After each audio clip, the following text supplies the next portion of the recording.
Come with us to Thorpe Park for the closing day of the main season. Honestly, it was already busy, but we headed in the park, feeling quite emotional already, as you can see by my face, not amused. And then we tapped in for the last time of 2025. And of course, we had to head straight over to ride Hyperia. Honestly, looking so beautiful in the sunshine. And someone was in my favour today because I had a front row ride and I gave Kim the front row yesterday, so something was definitely working. The queue was not massive actually for Hyperia.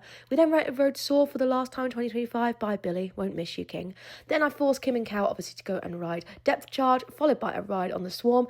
They were actually batching today, so they did take Kim away from us and she went on her own independent journey. Then, of course, Kimble Crumble hit up and got some more lollipops. That's her thinking, have I been caught? And, of course, just dropped them straight on the floor. We then headed over and rode Nemesis Inferno. Again, this was going to be the last time. Then we had a little bit of lunch in the sunshine, and Diva Cow, of course, went over and rode Stealth. I was trying to convince myself I should do it for the last day, but no.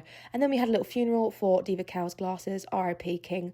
And then, of course, had to go and ride Hyperia again, get as many rides in as we can. Rode Samurai, followed by, you guessed it, Hyperia. Then head over for Swarm on 110 minutes, followed by a flying fish, the Diva Coaster, and a little ride on Vortex as well. Then it was time for Diva Cow to have his last ride on Stealth. Honestly, he did get a little bit emotional. I can't blame him. He loves this ride. 29 times this season is insane. There he goes, off he's zipping around, and here we go. About to ride Hyperia for one last time. It's ready for the whole season. I don't like this. Please make it go away.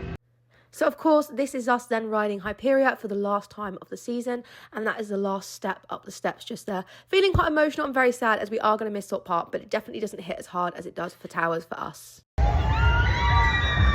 See you tomorrow. Or not, because it's closed for the main 2025.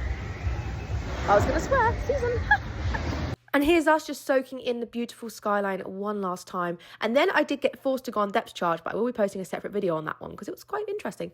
We then soaked in the last views of Hyperia before leaving the park for the final time in 2025. Thank you guys so much for all your support from Thorpe Park this year, and we cannot wait to be back next year. We did exit through the biggest bog you've ever seen in your life, absolutely coated in mud, but overall a fantastic day.